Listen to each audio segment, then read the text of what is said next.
आज का जो हमारा टॉपिक है वो ये है कि questions raised against Deen these days. यानी आजकल जो सवालात उठाए जाते हैं दीन के मुतालिक, या मुसलमानों के मुतालिक या इस्लाम के मुतालिक, उन सब सवालों के बारे में हम लोग कुछ बातचीत करेंगे, डिस्कशन करेंगे। और उसमें ख़ासकर इन दो चीज़ों पे हमारा ध्यान ज़्यादा ये होगा, कंसंट्रेटेड रहेगा कि एक तो ये कि हाउ टू अप्रोच क्वेश्चंस, कि उन सवालों को हम अप्रोच कैसे करें, कैसे हम उस सवालों को देखें। और दूसरा कि हाउ टू रिस्पॉन्ड, उसको हम जवाब कैसे दें। इससे पिछला जो सेशन था, लास्ट सेशन था इस मुश्किल सिचुएशन का सामना कैसे करें। ये लास्ट संडे का प्रोग्राम था जिसका वीडियो अपलोड हो चुका है यूट्यूब पे। वहाँ पे हम लोगों ने बात की थी कि इस बात की कि how to face this challenging time, कि ये जो वक्त चल रहा है अभी, वो उसको हम सामना कैसे करें। और दूसरा था कि how to handle hate and fake propaganda, कि जो नफरत की चीज़ें फैलाई जा रही हैं, ये झूठी चीज़ फैलाई जा रही हैं उसको हम कैसे हैंडल करें। तो ज़्यादा जोर हमारा फर्स्ट पॉइंट के ऊपर था।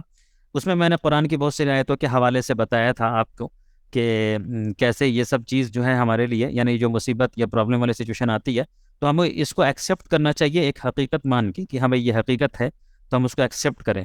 और उसमें हम डिप्रेस्ड हों या स्ट्रेस्ड हों या बहुत ज़्यादा परेशान हो के एकदम नॉन प्रोडक्टिव हो जाएं, तो वो बात सही नहीं है। तो ये तफसीलात गुजर चुकी लास्ट संडे के सेशन में।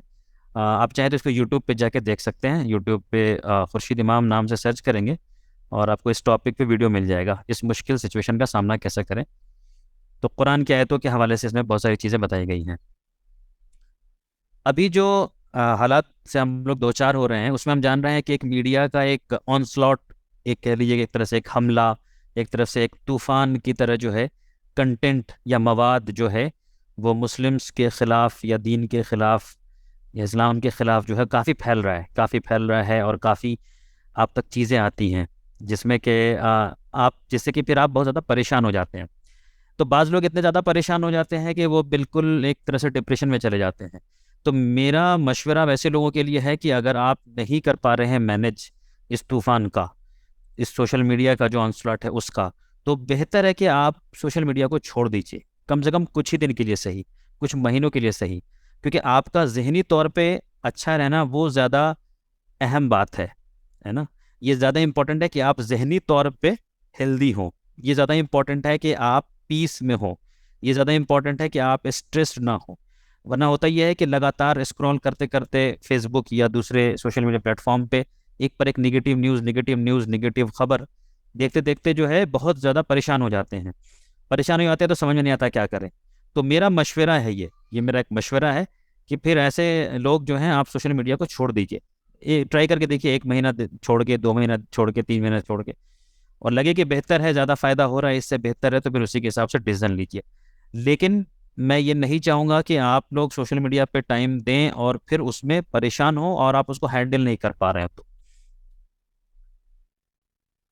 अब आजकल जो एक बाढ़ है या एक सवाल है या ऑब्जेक्शन है आपके पास, व्हाट्सएप फॉरवर्ड की शक्ल में आता है कि भाई मुसलमानों से ये 5 सवाल, मुसलमानों से ये 10 सवाल, कुरान के ये 26 आयतें जिनको कि बैन होना चाहिए, और इस्लाम की ये बातें वगैरह वगैरह। इस तरह से चीज़ें लगातार जो है चारों तरफ से आप तक आती रहती हैं, क्वेश्चंस की शक्ल में, ऑब्जेक्शंस की शक्ल में, या एलिगेशंस की शक्ल में, यानी इल्ज़ाम आपके ऊपर होता है। ऐसी चीज़ों का इल्ज़ाम आपके ऊपर होता है जिसका आपसे कोई कनेक्शन भी नहीं है, फिर भी आपके ऊपर इल्ज़ाम होता है कि भाई वो 1000 साल पहले फलां साहब ने ऐसा क्यों किया था, और 800 साल पहले फलां साहब ने वो काम क्यों किया था। ये सवाल आपसे किया जाता है।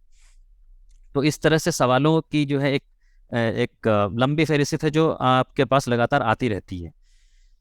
अब इन सवालों के आने के बाद हम लोग एक जायज़ा भी लें और ये भी देखें कि क्या पहले हमारे यहाँ ऐसे लोग थे, या ऐसे स्कॉलर्स थे, या ऐसे जिम्मेदार थे कम्युनिटी के, जो लोग इन इस तरह के सवालात के लिए पहले बहुत फिक्रमंद हुए थे। क्या पहले हमारे यहाँ लोग या उलमा या स्कॉलर्स इस सवालों की तरफ हम लोग को मुतवज्जा करते थे, उसका डिस्कशन होता था, उसके आंसर को दिया जाता था लोगों के सामने, बिरादरान वतन के सामने। तो इसका जवाब है कि बहुत ही कम लोग थे ऐसे, बहुत ही कम। यानी कि आप फिंगर टिप्स पे काउंट कर सकते हैं, इतने कम लोग थे या इतने कम स्कॉलर्स थे जो पहले, मैं पीछे ज़माने की बात कर रहा हूँ, 20 साल, 30 साल, 40 साल पहले, जो इस बात की फिक्र किया करते थे कि भाई इस तरह के सवालात एतराज़ की शक्ल में या क्यूरियोसिटी की शक्ल में, यानी जानकारी की शक्ल में हम तक आ सकते हैं। तो इस तरह के लोग बहुत कम थे हमारे यहाँ पहले। ज़्यादातर जो जिम्मेदारान थे वो ऐसे थे जो इस बात के लिए बॉदर नहीं करते थे या फिक्रमंद नहीं होते थे। उनको लगता था कि भाई हम मुसलमान नमाज पढ़े, रोज़ा रखे, हज करे, ज़कात दे, अपने मामलात अच्छा रखे, अखलाक अच्छा रखे, यही काफ़ी है। इसी से जो है हमारे बिरादरान वतन तक जो है दीन का पैगाम भी पहुंच जाता है और दीन की चीज़ों के बारे में भी वो जान लेते हैं। तो ज़्यादातर लोगों का ख्याल ये था। हालांकि अब मेरे ख्याल से आप एग्री करेंगे मेरी इस बात से कि ये ख्याल गलत था, है ना। ये सोचना ये गलत था कि हम सिर्फ अपनी नमाज, अपने रोज़ा, अपना हज, अपना ज़कात की ही परवाह करें और हम इस बात की परवाह नहीं करें कि हमारे ऊपर भी कुछ सवालात उठ सकते हैं, उंगलियां उठ सकती हैं, या लोग जानकारी के लिए सवाल पूछ सकते हैं कि भाई, लोग पूछ सकते हैं कि भाई आप मुसलमान 4 शादियाँ क्यों इजाज़त है। ये सवाल आ सकता था कि साहब औरतें हिजाब क्यों करती हैं। ये सवाल आ सकता था कि साहब कुरान में जिहाद के बारे में वो क्या है, ये लड़ाई झगड़ा है, कत्ल है, क्या है। सवाल ये आ सकता था कि क्या कुरान जो है काफिरों को कत्ल करने की बात करता है। सवाल ये आ सकता था कि कुरान में बहुत सारी अनसाइंटिफिक बातें हैं, इसका क्या जवाब है। तो हमारे यहाँ पिछले दौर में, यानी 30 साल 20 साल पीछे मैं बात करूँ, तो बहुत ही कम लोग थे जो इस बात की वार्निंग देते थे या मुसलमानों से कहते थे कि भाई आप लोग इन सवालों के जवाब को खुद भी समझो और दूसरों को भी समझाओ। ऐसे लोग कम थे। अक्सरियत जो थी वो इस बात को कहती थी कि भाई अपने मामलात, अपनी चीज़ों को बस दुरुस्त रखो, ये तुम्हारे लिए काफ़ी। लेकिन हम जानते हैं कि ऐसा नहीं हुआ, यानी दूसरी जो सोच थी वो सही नहीं थी।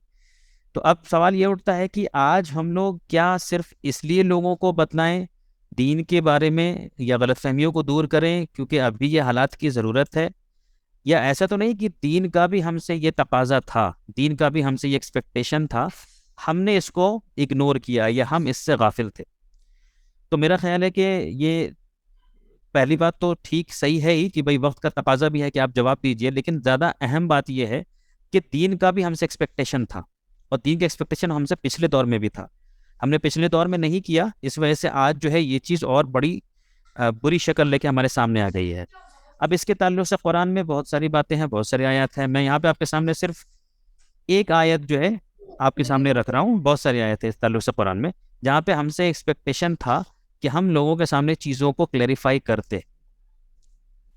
देखिए कुरान में सूरह बकरा की आयत नंबर 259 है, जिसके अंदर अल्लाह पाक ने फरमाया, इन्नल्लज़ीना यक्तमूना मा अंज़लना मिनल बय्यिनाति वल हुदा मिन बअदि मा बय्यनाहु लिन्नासि फिल किताबि उलाइका यलअनुहुम अल्लाहु व यलअनुहुम अल्लाइनून। इसके अंदर ये कहा गया है कि इन्नल्लज़ीना यक्तमूना, जो लोग कितमान करते हैं यानी छुपाते हैं, मा अंज़लना, जो कि हमने नाजिल किया, मिनल बय्यिनात, बय्यिनात की शक्ल में, वल हुदा, और जो हिदायत थी, मिन बाद, बाद इसके कि हमने उसको अपनी किताब में इंसानों के वास्ते खोल खोल कर बयान कर दिया।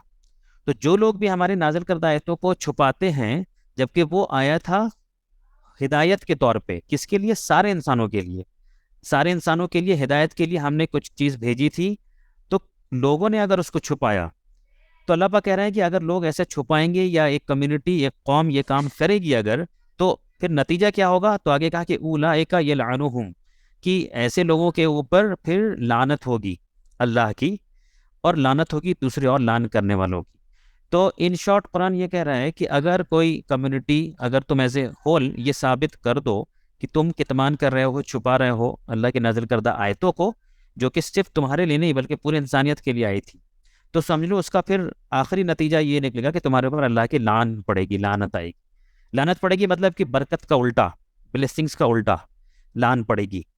तो अब आप और हम खुद इस बात को एनालाइज कर सकते हैं कि क्या आज की जो सिचुएशन है हमारे, ये बड़े बरकत वाले सिचुएशन है या लान वाले सिचुएशन है? क्या ऐसा लग रहा है कि गोया कि एक लानत पड़ रही है अल्लाह की हम पे? अगर आपको ऐसा लग रहा है तो फिर समझिए कि कहीं ऐसा तो नहीं कि हमने अल्लाह के नाजिल करता है तो कुछ छुपाया था या नहीं छुपाया था, खुद आप गौर कर सकते हैं। तो बहरहाल इस आयत में अल्लाह पाक ने एक क्राइम, एक चार्ज लगाया किसी भी कम्युनिटी के ऊपर, जिसके पास भी हक था, चाहे वो पिछले दौर में यहूदी थे या फिर बाद में कभी क्रिश्चियंस रहे या कभी अगर आज मुसलमान हैं। तो जो भी कौम थी, जो भी छुपाती थी, तो उसके ऊपर लान पड़ेगा, ये अल्लाह पाक अपना रूल या लॉ बता रहा है। और इसकी अगली आयत में, आयत नंबर 160 में, अल्लाह पाक ने इसका सॉल्यूशन बताया। मकसद आपको सिर्फ डराना धमकाना नहीं था, बल्कि मकसद था सही रास्ते पे लाना। तो अगले आयत में सॉल्यूशन के तौर पे ये कहा कि इल्लल लजीना ताबू, सिवाय उनके, सिवाय उनके मतलब कि उन पे लान नहीं पड़ेगी, या ये कहें कि अगर तुम्हें लान से बचना है, इस कर्ज से बचना है, तो क्या करना होगा? कहा ताबू, तौबा करना पड़ेगा, वसलहू, और इस्लाह करनी पड़ेगी, करेक्शन करना होगा, व बैयनु, और बयान करना पड़ेगा, एक्सप्लेन करना पड़ेगा, लोगों को बतलाना होगा, फ़उलाइका अतूबु अलैहिम व अना तव्वाबुर रहीम, और अल्लाह तौबा कबूल करता है और अल्लाह तौबा कबूल करने वाला है। तो अल्लाह पाक ने इसमें 3 स्टेप का फार्मूला दिया हमें अल्लाह की लान से बचने का। कितमान से अगर कर रहे थे, छुपा रहे थे चीज़ों को, तो अब सॉल्यूशन ये है कर्ज से बचने का कि तुम तौबा करो, यानी कि यू टर्न लो, पलटो। फिर कहा वासलहू, और करेक्शन करो जो गलतियां हो रही थी। समझ रहे थे पहले कि नहीं साहब ये मुसलमानों की किताब है, ये मुसलमानों के लिए मैसेज है, जबकि अल्लाह पाक कह रहा है कि ये पूरी इंसानियत के लिए है। समझ ये रहे थे कि हुजूर पाक सल्लल्लाहु अलैहि वसल्लम मुसलमानों के रसूल हैं, जबकि वो पूरे आलम के रसूल हैं। समझ ये रहे थे कि साहब हमें सिर्फ अपने नमाज रोज़ा हज ज़कात ही हमारे लिए काफ़ी है, जब वो कुरान कह रहा था कि नहीं, तुम्हें कंस्ट्रक्टिव काम करना है, भलाई का काम करना है, पूरी इंसानियत को लेकर आगे बढ़ना है। तो ये करेक्शंस करने के पड़ेंगे। और फिर कहा वबय्यनु, और फिर एक्सप्लेन करना होगा, लोगों को बतलाना होगा। तो पता ये चला कि हमसे ये दीन का तकाजा था कि हम दीन की बातें लोगों के सामने रखते, और ख़ासकर जो गलत फहमी है या गलत जानकारी है उसको दूर करने की हम कोशिश करते। लेकिन हमने कोशिश नहीं की, तो फिर आज जो है एक काफ़ी परेशानी की हालत में हम पहुंच गए हैं। अभी जो एलिगेशंस या इल्ज़ाम या जो सवालात आते हैं मुसलमानों के ताल्लुक से, उसमें आप अगर गौर करेंगे तो आज के डेट में जो सवालात उठ रहे हैं वो अक्सर सवाल जो हैं वो सोशल इश्यूज़ को लेके हैं, समाजी इशू को लेके हैं। देखिए, एक होता है बिलीफ सिस्टम, यानी आपके अकायद क्या हैं, आप क्या मानते हैं, है ना। आप एक अल्लाह को मानते हैं, आप एक रसूल को मानते हैं। अब हिंदुस्तान जैसा मुल्क है, आप देखते हैं यहाँ पे ये एक मल्टी कल्चरल कंट्री है या मल्टी फेथ कंट्री है। इसके अंदर अलग अलग फेथ के लोग रहते हैं, है ना। कोई खुदा को मानता है, कोई नहीं मानता है, कोई कई सारे खुदाओं को मानता है, कोई 3 खुदा को मानता है। तो मुसलमानों के ऊपर जो एलिगेशंस हैं वो अक्सर सोशल इश्यूज़ को लेकर के हैं, सामाजिक इश्यूज़ को लेके हैं, कि समाज के अंदर भाई मुसलमान औरतों को हकूक़ नहीं मिलता, राइट नहीं मिलता। समाज के अंदर मुसलमान जो है ये ज़्यादा पढ़े लिखे नहीं दिखते। समाज के अंदर मुसलमान जो है ज़्यादा बच्चा पैदा करते नज़र आते हैं। समाज के अंदर मुसलमान जो है ये प्रोग्रेसिव नहीं होते, ये ज़्यादा डेवलपमेंट नहीं चाहते। समाज के अंदर मुसलमानों का एरिया गंदा होता है ना। तो इस तरह के इश्यूज़ जो हैं या इससे जुड़ी हुई चीज़ें वो काफ़ी आती रहती हैं मुसलमानों के ताल्लुक़ से, इस एतराज़ात की शक्ल पे। और फिर कुरान के ताल्लुक़ से आएगा कि भाई कुरान में ये कहा गया कि मुसल काफिरों को मारो, कुरान में ये कहा गया, वगैरह वगैरह। अब इसमें एलिगेशंस में कितने सच्चे हैं कितने झूठे, हम उसकी बात अभी नहीं कर रहे हैं। हम इसकी बात भी नहीं कर रहे हैं कि इन एलिगेशंस को बढ़ावा देने में मीडिया का, झूठे ज़राए का या झूठे कंटेंट का कितना रोल है, हम उसकी भी बात नहीं कर रहे हैं। हम बस देख रहे हैं कि आज है क्या, हकीकत क्या है। तो इससे हुआ क्या है कि जो मुसलमानों का जो परसेप्शन है या उनका जो एक इमेज है, यानी मुसलमानों की जो एक तस्वीर जो जा रही है सोसाइटी में, वो एक बड़ी निगेटिव बन के जा रही है। अब इसमें मीडिया का भी रोल है और इसमें झूठी बातों का भी रोल है, वो सब बात अपनी जगह है। लेकिन हम ये सिर्फ देखें कि ये परसेप्शन एक बन रहा है कि भाई मुसलमान जो होते हैं वो गंदे रहते हैं, मुसलमान जो होते हैं ना वो ठगते हैं, ये दुकानदार या बिजनेसमैन मुसलमान है तो वो चीट कर लेते हैं। ये खुद मुसलमानों का तजुर्बा भी होता है कि साहब हिंदू के पास जा रहे हैं तो उतना चीट नहीं कर रहा है जितना खुद मुसलमान चीट कर ले रहा है। अब आप ये मुझसे मत कहिए नहीं साहब ऐसा नहीं है, भाई मैं तो ईमानदार हूँ, फला भी ईमानदार है, बिल्कुल होंगे। मैं एज ए होल परसेप्शन की सिर्फ बात कर रहा हूँ कि परसेप्शन आज के ज़माने में कैसा है। और तीसरी बात जो है वो एक इम्पॉर्टेंट बात यह है कि आज के ज़माने में जो एतराज़ात आते हैं उसमें ये एतराज़ात इस तरह के टॉपिक पे ज़्यादा नहीं आते हैं कि भाई आपका बिलीफ सिस्टम क्या है या पिलर्स ऑफ दीन क्या है, यानी नमाज रोज़ा हज ज़कात आप जो करते हैं कि नमाज़ पढ़ना, रोज़ा हज ज़कात, अखलाक, मामलात तो नहीं, मामलात पे तो रहता है एतराज़, बट इन सब पिलर्स के ऊपर आपके ऊपर ज़्यादा एतराज़ात नहीं आते आज, जितना कि सोशल इश्यूज़ को लेके आते हैं। यानी आपसे ये सवाल आज नहीं ज़्यादा उठाते हैं कोई कि भाई आप 5 वक्त नमाज क्यों पढ़ते हैं, आपसे कोई नमाज सवाल ये करने ज़्यादा नहीं जाता है, आप लोग 30 दिन रोज़ा क्यों रखते हैं, आप लोग हज पे क्यों जाते हैं, ये सवाल कम आपको मिलेगा। ज़्यादा सवाल आपको ये मिलेगा जो सोशल इश्यूज से रिलेटेड है कि भाई मुस्लिम लड़कियों को क्यों आप लोग अप्रेस करते हैं। ज़्यादा सवाल आपको ये मिलेगा कि ये साहब तलाक के ज़रिए आप क्यों औरतों पे जुल्म कर रहे हैं। सवाल आपको ज़्यादा ये मिलेगा कि साहब ये हलाला का सिस्टम क्या है। सवाल आपको इस तरह के टॉपिक का ज़्यादा मिलेगा। और ये बात जो है मैं मतलब ऐसे ही नहीं कह रहा हूँ, इसके लिए हमने डेटा भी इकट्ठा किया था। कल आप लोगों को मिला होगा, कई लोगों को एक पोलिंग हुई थी जिसके अंदर मैंने कुछ 5 ऑप्शन दिया था। बहुत सारे लोगों ने इसको फिल किया। 95 हमारे पास रिजल्ट्स आए थे। आप उसको देखेंगे तो इससे भी चीज़ क्लियर होता है। सवाल ये किया गया था कि किस टॉपिक पे आप क्लियरली जानकारी चाहते हैं ताकि आप खुद भी समझें और वतन के लोगों को भी समझा सकें। कोई एक ऑप्शन सेलेक्ट कीजिए।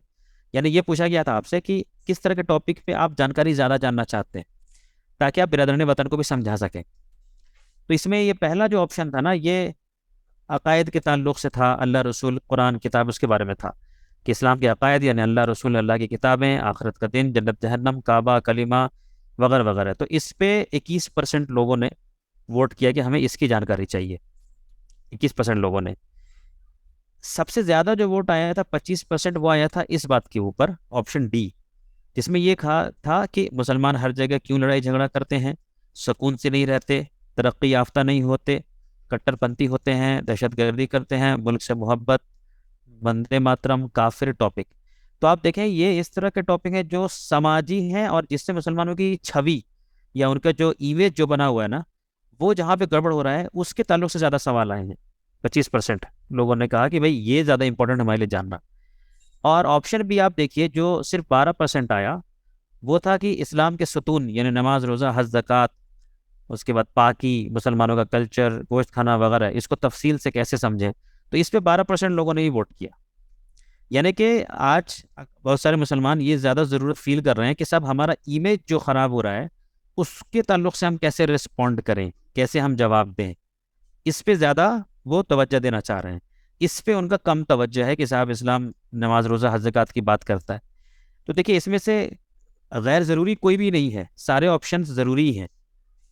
लेकिन ये पोलिंग के ज़रिए हमें ये एक चीज़ सामने नज़र आ रही है कि लोग इस चीज़ के लिए ज़्यादा फिक्रमंद हैं कि मुसलमानों का इमेज जो ख़राब हो रहा है उसको हम कैसे सही करें। अब यही पोलिंग अगर आज से 20 साल पहले होती तो मैं श्योर हूँ रिजल्ट इस तरह नहीं आते। तो रिजल्ट शायद ऐसा होता है कि ए वाला जो है और बी वाला, इस पे बहुत ज़्यादा वोट रहता ए और बी को लेके। सी और डी में शायद कम होता और ई में तो और भी कम होता। लेकिन अभी ई में भी ज़्यादा आया है। ऑप्शन ई में है कि कुरान या इस्लाम की ज़रूरत ही नहीं है, यही सारे प्रॉब्लम्स की जड़ है, इंसान को फ्रीडम होना चाहिए, मॉडर्निज्म होना चाहिए, कुरान अनसाइंटिफिक है, इंसानियत को मानो और खुदा के चक्कर में मत पड़ो, क्यों माने कि कुरान अल्लाह की किताब है। तो इस तरह के सवाल भी अब बहुत ज़्यादा आ रहे हैं। यानी ये मुल्हिद होना, इल्हाद की तरफ, नास्तिक होने की तरफ भी लोग चूँकि बहुत बढ़ते हैं हमारे बिरादरान वतन, इसलिए भी इस तरह के सवालों को यहाँ पे पूछा गया है। तो ये डेटा हमें एक ये रिफ्लेक्शन देता है कि किस तरह के सवाल जो है लोग आज समझना चाह रहे हैं या जानना चाह रहे हैं। तो ये आपको समझना पड़ेगा, मतलब ये आपके नज़दीक भी ये क्लियर होनी चाहिए कि किस तरह की चीज़ें ज़्यादा आती हैं। अब सवाल ये है कि हम रिस्पॉन्ड कैसे करें। कोई भी सवाल आए, कोई भी सवाल आए, हम रिस्पॉन्ड कैसे करें, जवाब कैसे दें। तो जवाब देने से पहले, यानी आप जब जवाब तैयार करें, लिखें या सर्च करें, उससे पहले आप ये देख लीजिए कि आप एक बैलेंस मेंटेन कर रहे हैं। एक बैलेंस आप मेंटेन कर रहे हैं, जो जस्टिस का तकाजा है वो मेंटेन कर रहे हैं। उसमें एक चीज़ तो ये समझना होगा कि come out of Stockholm syndrome. Stockholm syndrome से आपको बाहर निकलना होगा। स्टॉकहोम सिंड्रोम कहते हैं वो कैफियत, वो कंडीशन, साइकोलॉजिकल कंडीशन जिसमें इंसान जो है अपने, यानी कि जो मजलूम होता है वो जालिम से ही, जालिम के जुल्म से इतना जुल्म होता है कि वो फिर उससे ही मोहब्बत करने लग जाता है। तो फिर उसको होने वाला जुल्म भी दिखाई नहीं देता है ना। फिर उसको बुरी चीज़ भी अच्छी लगने लग जाती है। तो इस मेंटेलिटी से निकल के आना होगा। इस मेंटेलिटी में क्या होता है कि इंसान मजलूम को ही ब्लेम करने लगता है। फिर आदमी आप खुद मजलूम को ही ब्लेम करने लगते हैं, जालिम को ब्लेम नहीं करते। तो हर चीज़ में फिर क्या होता है कि कोई ज्यादती कर रहा है आपके ऊपर, तो आप ज्यादती करने वाले को कुछ ब्लेम नहीं करने जाते हैं, क्योंकि आप शायद डरते भी हैं कि यार आपके ऊपर इतना ज़्यादा जुल्म हुआ, तो आप अपने आप को ही हर चीज़ में गलत समझने लगते हैं। तो इस मेंटेलिटी से निकल के आना पड़ेगा बाहर। ये तो है, हुई पहली बात। दूसरी बात कि come out of superiority complex.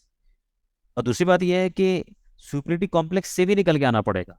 यानी इस गलत फहमी में भी नहीं रहना पड़ेगा कि सब हमारे यहाँ कोई कमी नहीं है, या हमारे में कोई गलती नहीं हो सकती, या हम तो हर तरह से परफेक्ट हैं।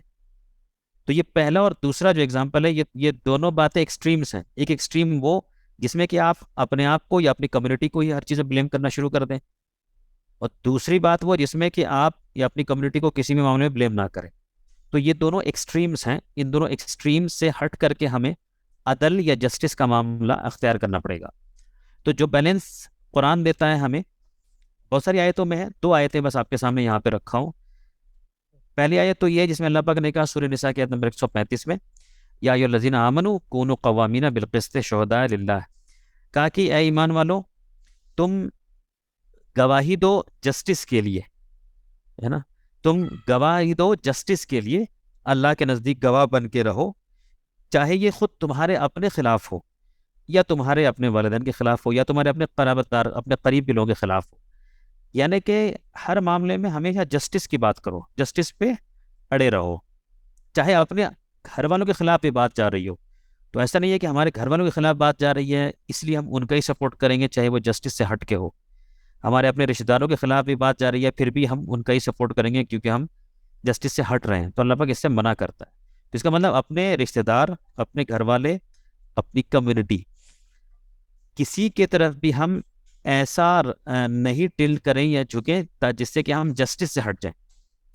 तो अगर गलत चीज़ हमारी कम्युनिटी कर रही है तो हम उस चीज़ को भी माने कि हाँ भाई हम लोग गलत कर रहे हैं, और गलत चीज़ अगर दूसरी कम्युनिटी कर रही है, सामने वाला कोई कर रहा है, आपके ऊपर की अथॉरिटी कर रहा है, तो उसको भी बोलना होगा नहीं साहब ये गलत है। तो ये जस्टिस की बात कुरान करता है। और सूरह राद की आयत नंबर 11 जो है वो अल्लाह पाक ने ये बताया कि अल्लाह पाक किसी कौम की हालत तब तक चेंज नहीं करता जब तक कि वो खुद अपनी साइकी को चेंज नहीं करें, वो खुद अपने अंदर के अप्रोच को चेंज नहीं करें। तो इसका मतलब ये कि हम अगर चेंज चाहते हैं, हम चाहते हैं कि हमारा इमेज अच्छा हो, हम चाहते हैं कि साहब हमारे ऊपर जुल्म ना हो, हम चाहते हैं कि साहब हमारा जो एक ख़राब रेपुटेशन बना दिया वो ठीक हो, तो इसका मतलब हमें फिर कुछ करना पड़ेगा उसके लिए। ऐसा नहीं होगा कि आसमान से अचानक से जो है सो कोई रोशनी आएगी, हम सोते रहेंगे और अल्लाह पाक हमको अचानक से जगा देगा एक दिन। वो खुद उसके लिए हमें कॉन्शियस एफर्ट करना पड़ेगा। तो रिस्पॉन्ड करने से पहले, सवाल का रिस्पॉन्ड करने से पहले इन इन सारे बातों का ध्यान में रखना होगा। यानी एक लाइन में कहें तो ये बात कि हम जस्टिस की बात करेंगे, जो जब बैलेंस कुरान बताता है उस बैलेंस को मेंटेन करते हुए बात करेंगे। और इसकी वजाहत अगर करूं तो मैं ये दो सेंटेंस में कहूंगा, एक कि स्टॉकहोम सिंड्रोम से भी बाहर निकल के आइए, जहाँ पे ज़रूरत नहीं है अपने आप को ब्लेम करने का वहाँ पे मत कीजिए। और दूसरी बात ये कि इस खुशफहमी में मत रहिए कि हमारे अंदर या हमारी कम्युनिटी के अंदर कोई इस्लाह की गुंजाइश ही नहीं है। तो इन दोनों एक्सट्रीम से हमको बाहर निकलना है।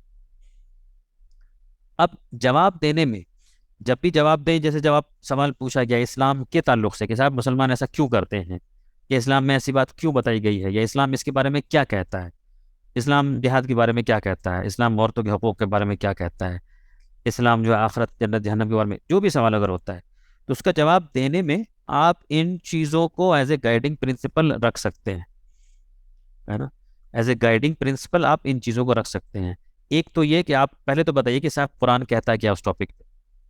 आप सीधे सीधे बताइए कि कुरान इस टॉपिक पे क्या कहता है, कुरान इसके बारे में क्या कहता है, तो मामला बड़ा सिंपल हो जाएगा। अब अगर कोई साहब ऐसे हैं जो बोलेंगे नहीं साहब हम तो ये बताएंगे कि साहब इस पे कुरान क्या कहता है, इस पे हदीस क्या कहती है, इस पे सलफ सालिहीन क्या कहते थे, और इस पे चार अइम्मा का क्या कौल है, और इस पे हमारे स्कॉलर का क्या कौल है, तो बहुत कॉम्प्लिकेटेड हो जाएगा और आप उधर फंस के रह जाएंगे। तो ये मेरा मशवरा है, ये मेरा एक सजेशन है कि आप बताइए कि कुरान इसके बारे में क्या कहता है। अगर आपको ऐसा लगता है कि कुरान इस टॉपिक पे कोई बात नहीं करता है तो आप थोड़ा और फाइंड आउट कीजिए, थोड़ा और पता लगाइए। हो सकता है कि कुरान इस टॉपिक पे बात करता हो लेकिन आपके इल्म में वो बात नहीं है।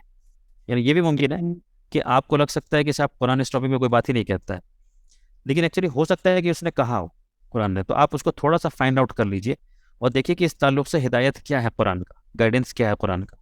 फिर जो आप तक बात समझ में आए वो बात आप अपने आंसर में लिख लीजिए या बता दीजिए सामने वाले को भी कुरान इसके बारे में ये कहता है।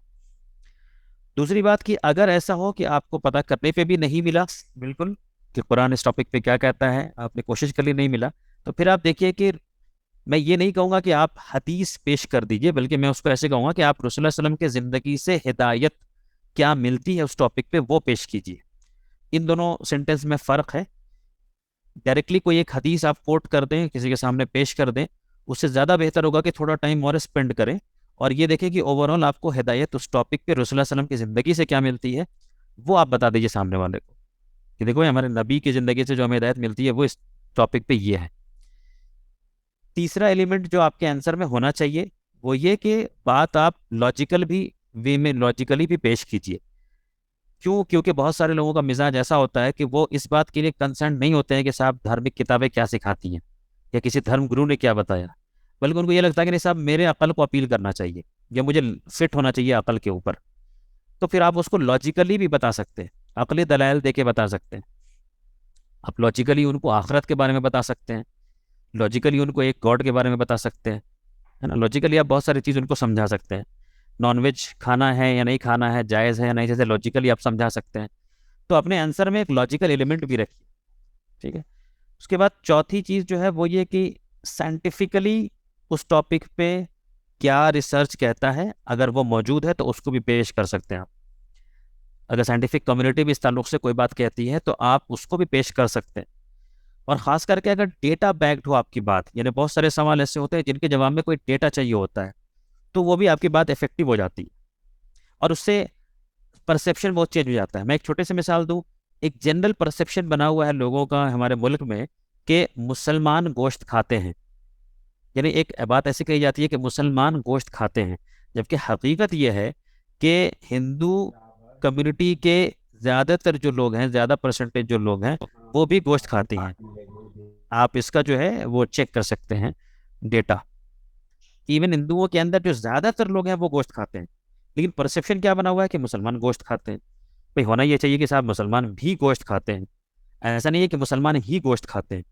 और डेटा खुद बता रहा है परसेंटेज वाइज कि मुस्लिम हिंदूज में भी से भी ज़्यादातर लोग हिंदूज गोश्त खाते हैं। उसी तरह बहुत सारी चीज़ें हैं, ये चार शादी, एक से ज़्यादा शादी या तलाक, इस तरह के में परसेप्शन बना है कि साहब मुसलमान ज़्यादा करते हैं।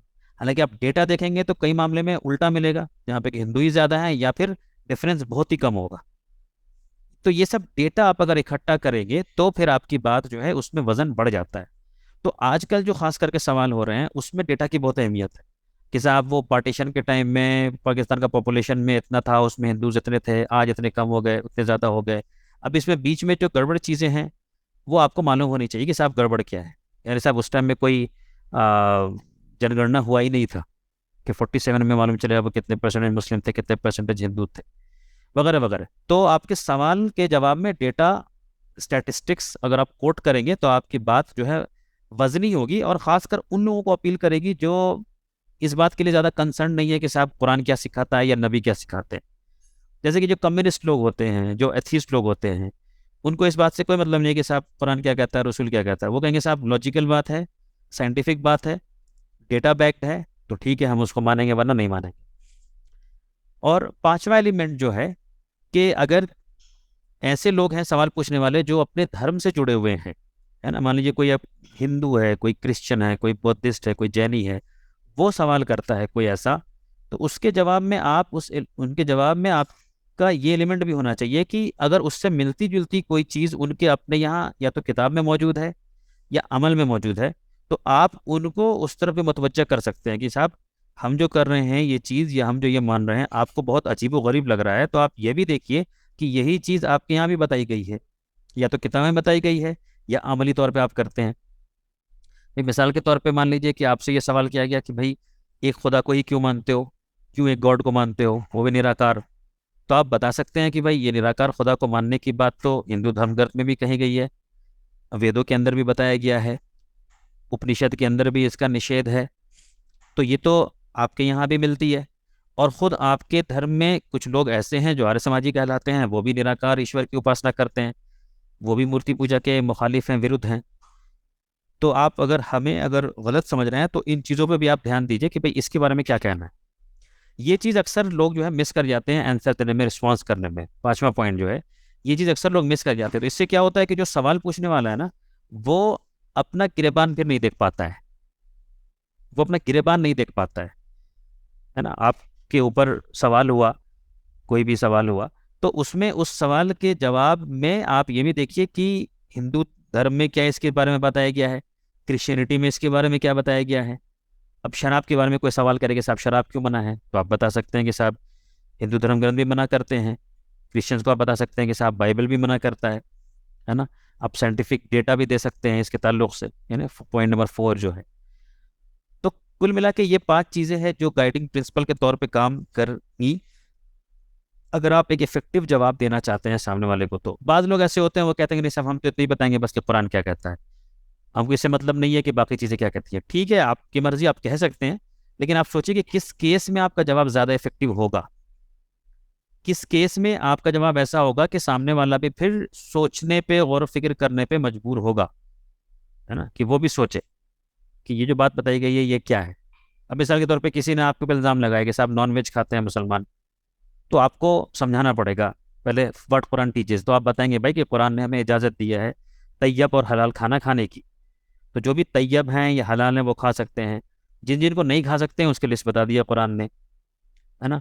तो कुरान का आप एक पर्सपेक्टिव रख देंगे, फिर आप लॉजिकल वे में समझाएंगे कि लॉजिकली क्या ये गलत है खाना या सही है, क्या ये सही नहीं है कि हर जीव का, हर हर हर जीव का जो भोजन होता है वो जीव ही होता है ना, हर जीव का डाइट जो होता है वो दूसरा लिविंग थिंग ही होता है ना। उसके बाद आप लॉजिकली एक्सप्लेन कर सकते हैं चीज़ों को फिर, है ना, कि भाई क्यों लॉजिकली अलाउड खा सकते हैं, साइंटिफिकली भी बात आप रख सकते हैं, बता सकते हैं, डेटा दे सकते हैं कि साहब कितने लोग खाते कितने नहीं खाते। फिर आप मारूफ वे भी यूज़ कर सकते हैं, आप बता सकते हैं कि भाई हिंदू धर्म ग्रंथ को भी आप देखिए, हिंदू धर्म ग्रंथ के हिसाब से भी वहाँ पे भी गोश्त खाना बिल्कुल अलाउड है, श्री रामचंद्र जी ने गोश्त खाया है, वो बिल्कुल वाजे तौर पे लिखा हुआ है वाल्मीकि रामायण के अंदर, वो सारी बातें लिखी हुई हैं। तो फिर आप हम पे एतराज़ कर रहे हो तो एक बार ये भी देख लीजिए कि जब श्री रामचंद्र जी खा सकते हैं तो फिर क्या ये चीज़ वाकई बहुत गलत है। तो आप उनको सोचने, अच्छा अक्सर होता है कि हमारे हिंदू भाई जो हैं वो अवेयर नहीं होते इन चीज़ों के, जब उन्हें बताया जाता है तो उन्हें, अक्सर लोग अवेयर नहीं होते हैं, उनको ही मालूम नहीं होता।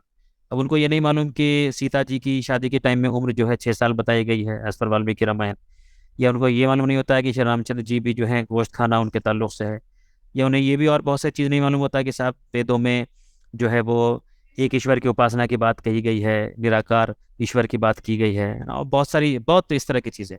तो जब आप जवाब देंगे तो उनको भी, वो भी थोड़ा स्टडी करेंगे या सोचने में मजबूर हो जाएंगे। So in short, you have to turn the table for point number 5. अब मैं कुछ एग्जाम्पल दे रहा हूँ आपको, जो जो सवाल आजकल आ रहे हैं, है ना, उभर रहे हैं या फिर आ जाएंगे।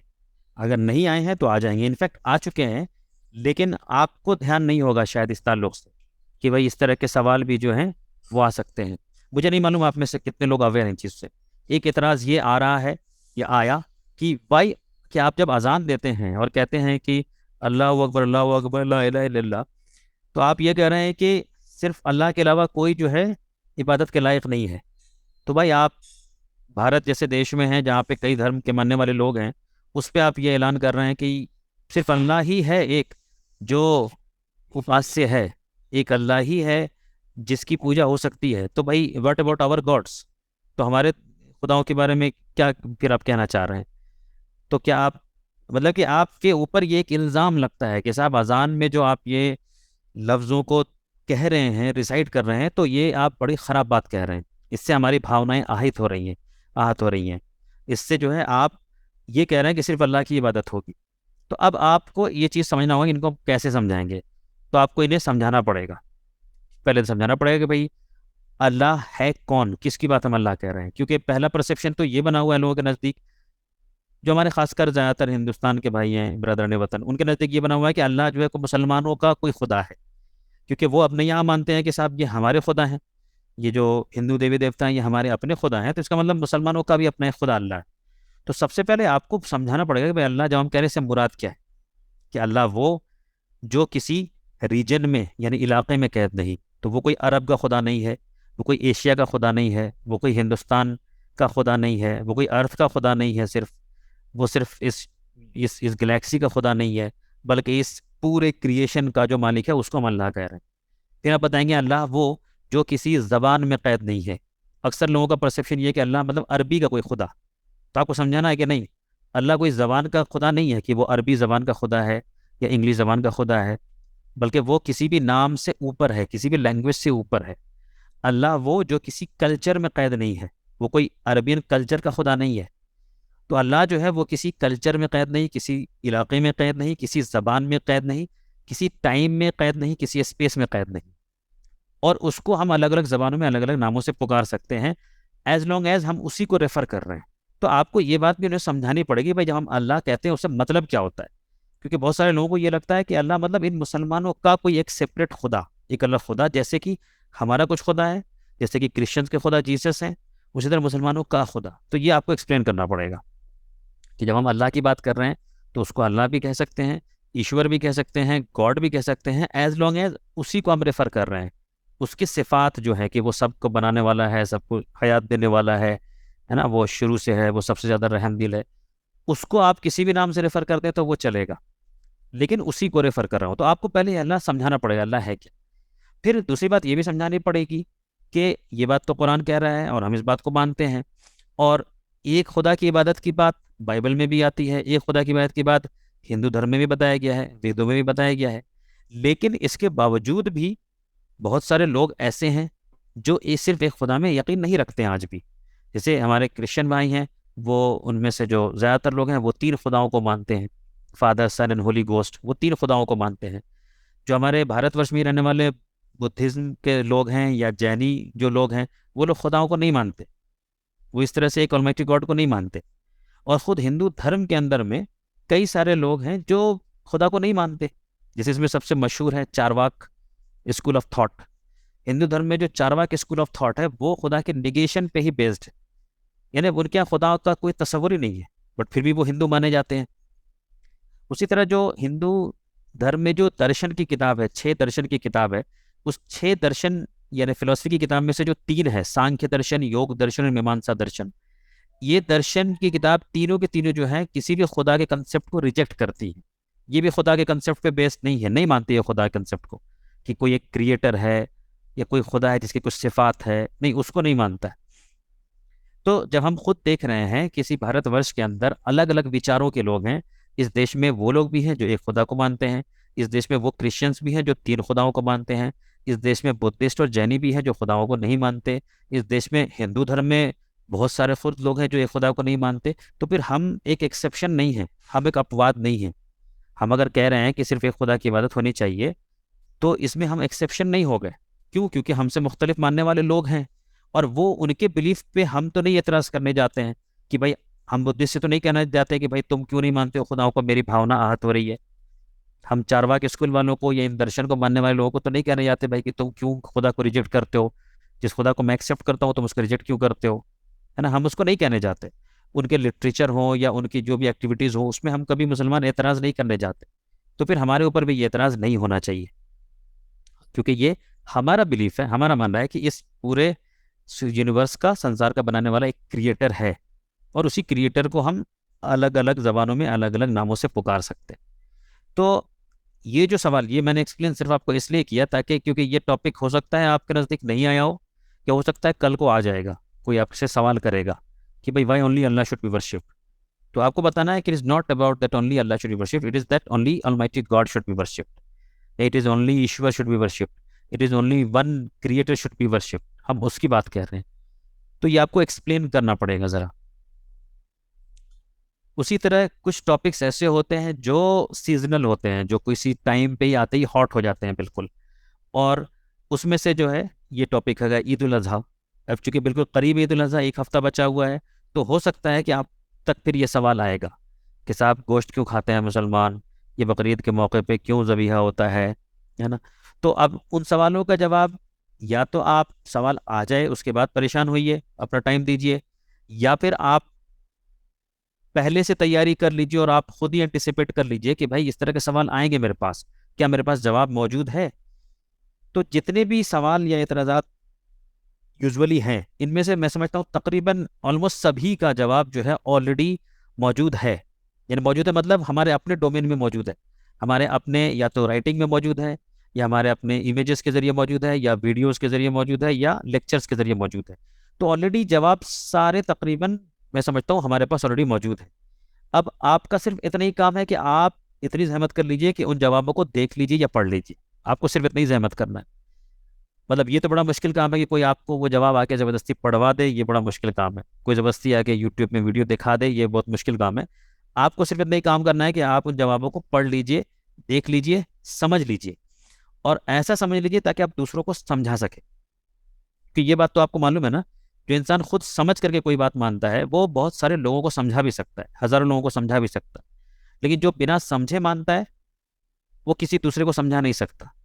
तो जो जो चीज़ें आप बिना समझे माने हुए हैं, ट्राई कीजिए उन चीज़ों को समझने की, ताकि आप दूसरों को भी समझा सके। तो जैसे ये टॉपिक आएगा ईद उल अजहा का, जानवर को खाने का, कुर्बानी का, तो इस पे क्या जवाब होना चाहिए, कैसे समझा सकते हैं, कुरान इसके बारे में क्या कह रहा है, लॉजिकल बात क्या है, हिंदू स्क्रिप्चर क्या कहते हैं इस टॉपिक पे, भारतीय कल्चर में हमें क्या मिलती है, भारतीय सभ्यता में क्या चीज़ें मिलती हैं, ये सब चीज़ जान करके आप उनको समझा सकते हैं। अब देखिए यहाँ पे मैंने कुछ कुछ नोट डाउन किया है, कुछ टॉपिक्स को जो पास्ट में रेज किए जा चुके हैं काफ़ी। हो सकता है इनमें से कुछ टॉपिक ऐसा हो जो आप अवेयर नहीं हो कि साहब ये रेज हुआ है, और ये भी हो सकता है कि कुछ टॉपिक ऐसा हो जो आज भी रेज किया जा रहा हो या आगे भी रेज हो सकता है, पॉसिबल है। बट जो यूजुअली जो ज़्यादा प्रोमिनेंटली यूज रेज हो चुके हैं वो इस टॉपिक है, हिजाब के टॉपिक पे काफ़ी इशू उछाला गया। तो जब हिजाब के टॉपिक पे काफ़ी इशू उछाला गया, फिर आपसे बहुत सारे लोगों ने सवाल किया होगा या आप तक बहुत सारे मैसेजेस लोगों ने भेजे होंगे अगेंस्ट हिजाब, है ना, क्रिटिसिज्म करते हुए, क्रिटिसाइज करते हुए।